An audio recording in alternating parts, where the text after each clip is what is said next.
Welcome to another video of Film Addicts. This is Chili. And I'm Kent. And tonight we just watched Raiders of the Lost Ark, the first movie of the franchise.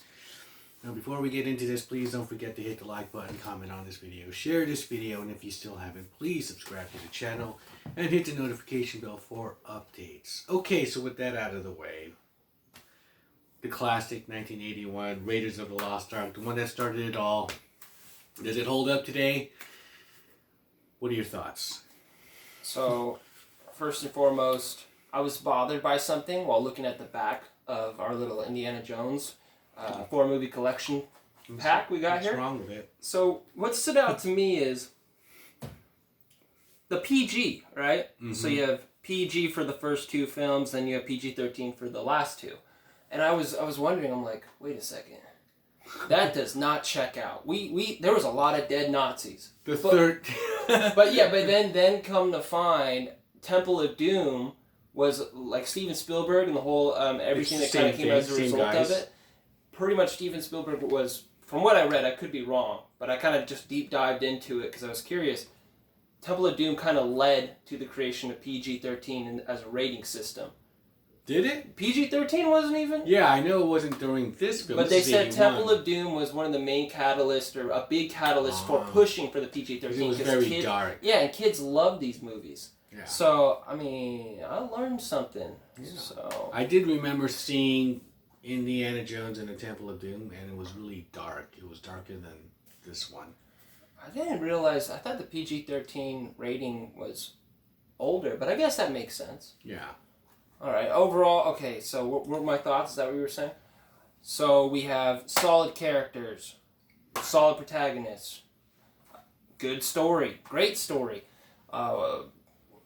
When you think about it, so it was at 1936, right? So yeah, Hitler took power in I think 33 or something like that, and we know that Hitler is a nut. Everybody.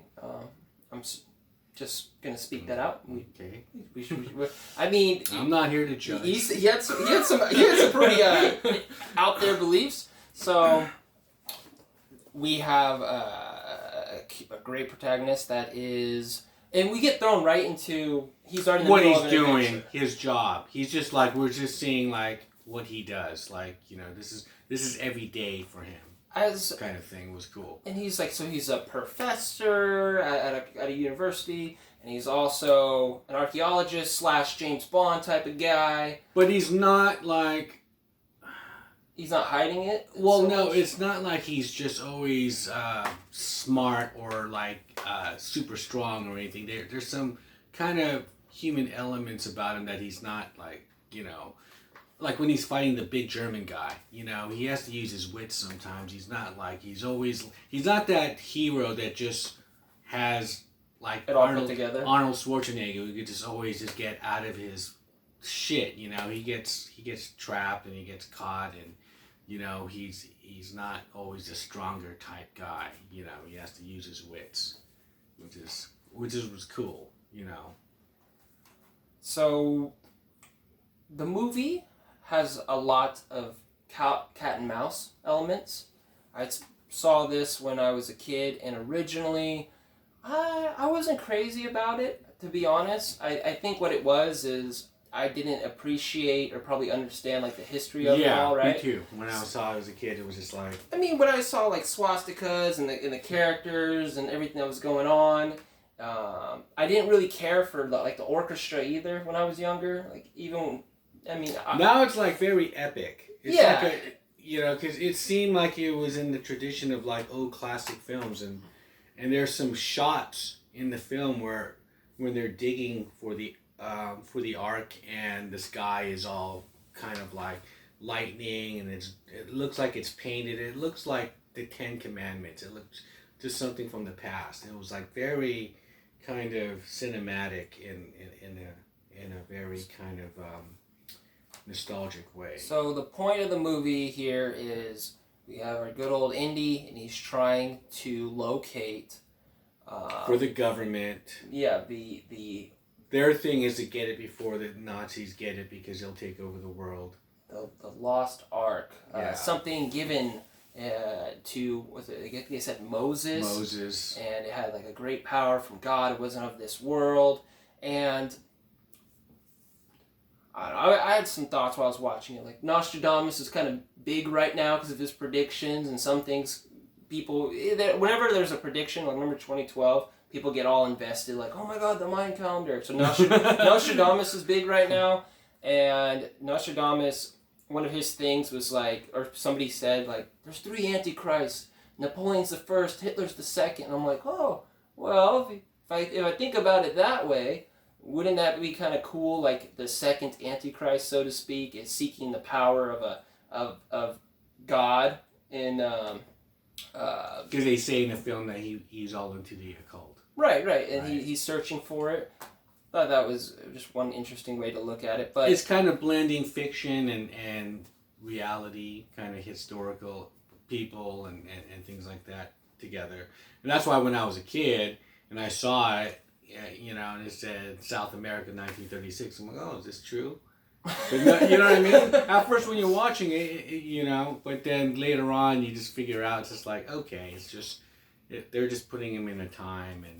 And it's one of those, what George Lucas was saying, it's one of those old serials, like from the 30s or the 40s or whatever, when they made these kind of serials where they put the guy, the hero, into all these situations, and then he just gets into another situation. Something that tune in next week. That does bug me, but I get it. It's part of the story. It's how Indiana Jones all kind of comes together. It's a common element. It is the fact that there's a lot of conveniences. A lot of he's so close to dying. Oh, he gets out of it. Oh, he's trapped. Oh wait, if you just wait 5 minutes, he's not trapped. And you don't have to wait 5 minutes. You wait maybe 3 minutes. Yeah, but I didn't think of them as conveniences. I thought, okay, they're kind of well written. Well, yeah, that's the thing. If I take a step back, I could bite and say, okay, you know what, that makes sense. That could happen. But it does wear a little thin when it's almost every scene. It's like, oh man, he's screwed now, and then that's the beauty of it. It doesn't last. It doesn't last long. Whenever he's in a dire situation, before I have time to kind of like, oh, he's gonna die, it just never mind, he's good. But it does make sense. The story to how he gets out. Yeah. But you still, while you're watching the film, you don't know where it's gonna go to the end. Like it doesn't really. It's not predictable. Yeah, it's not predictable. You know, it's it's predictable then in the sense that he's going to get out of something, but it's not predictable of where it's going to go, like to the end when they unleash the Ark and shit like that. Did you ever think that that's where it was going to go? No, it was, So in that sense, it's cool. It's also cool where they made little subtle suggestions to his background. We have characters that have known him for years, and there's like implications of his connection. He's kind of world renowned. Yeah, he's world renowned. Yeah, people throughout the movie, different characters that approach him have different interactions as if they've known him for years, and I love that. Yeah, because he's going. It's kind of understood that he goes around the world, and he has these friends like Sala. We're sort of introduced to Indiana Jones through the supporting characters rather than Indiana Jones himself. Pretty much, yeah. And that's great. Yeah, just like his competition, the French archaeologist who's always taking his shit after he finds it. You know what I mean? And there's so many classic scenes. And the way it's shot, it's just the parodies are endless with this film. The beginning of the film with the big boulder is one. Of course, that's a famous scene. Shining the light, right? The opening of the. The melting faces. The Ark, yeah. Yeah. I would give this film 4.5.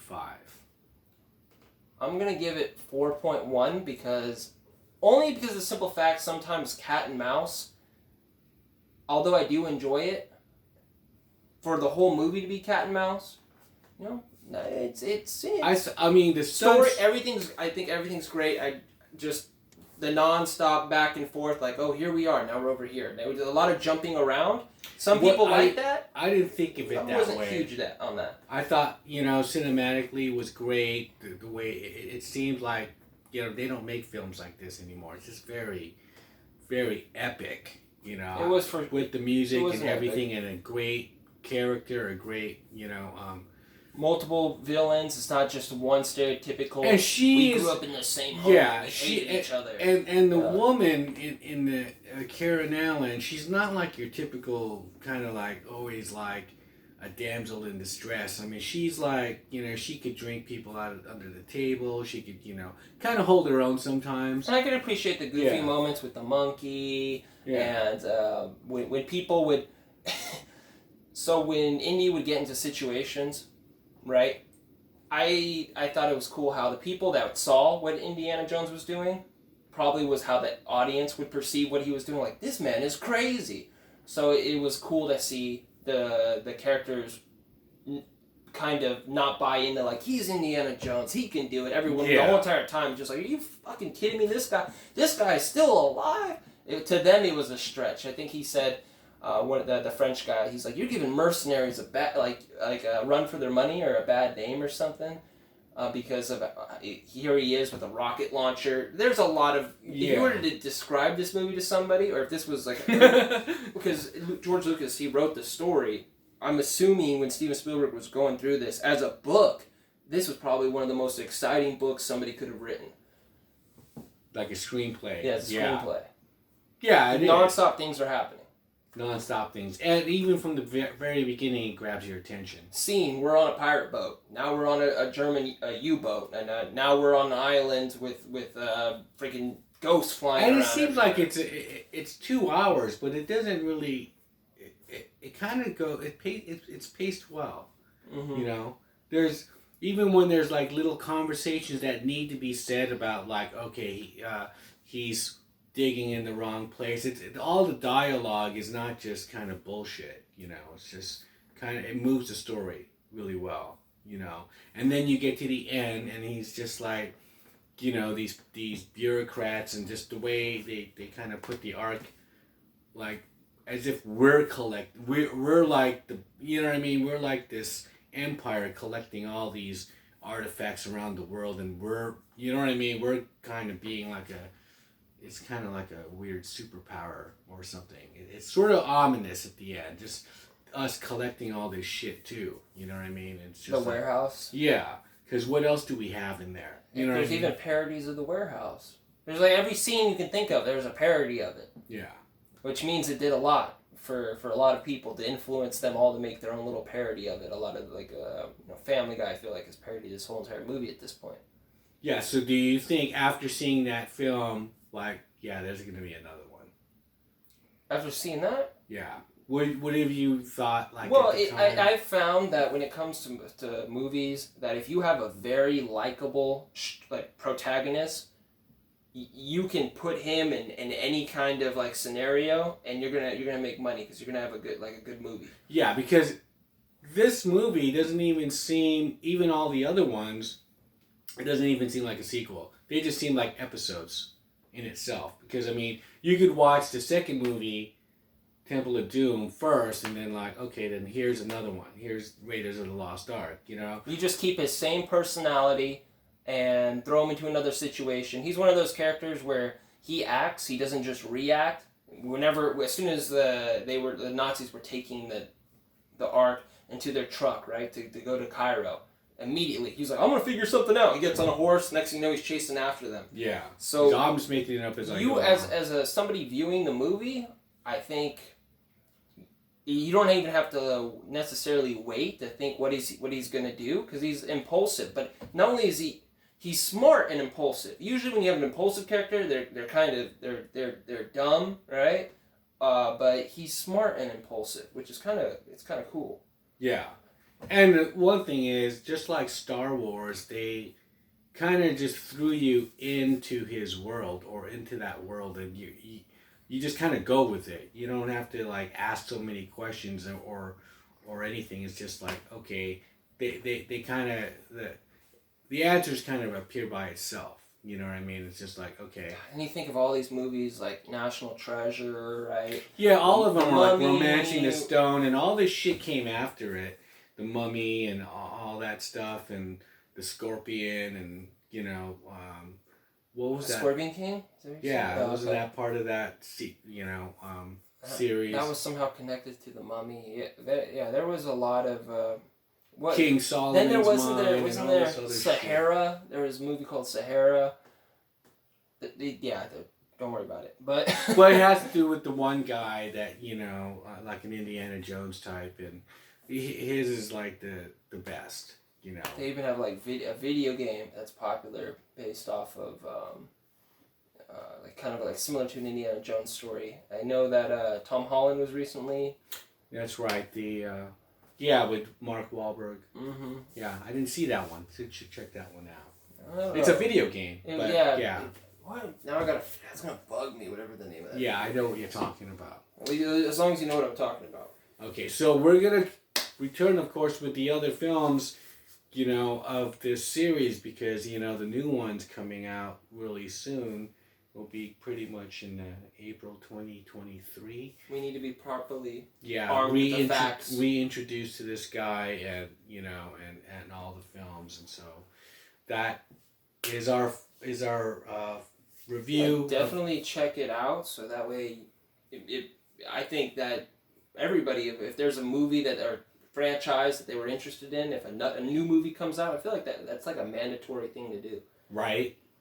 And this is the new one is supposed to be the last one, apparently. I mean, look at Jamie Lee Curtis in Halloween H2O or Resurrection. Yeah, I don't like how they keep. I'll see you in 15 years, low key. Yeah, I don't think Harrison Ford. I don't think we're going to see another 15 years. Right? No, this is it. And so I saw the trailer. You know what I need to look up? I know he didn't like playing, or from what I've heard, he wasn't huge on the Han Solo character, and he was like, okay, I'm ready for my character to die. He wanted him to die after the second movie. I wonder what his thoughts are on Indiana Jones playing Indiana Jones. Well, he said that this new one is going to be really kind of like the first one, he said. They're doing a lot of things like that, but I don't know. Okay. We'll see. So that's Raiders of the Lost Ark, and 4.5 stars. 4.1. All right.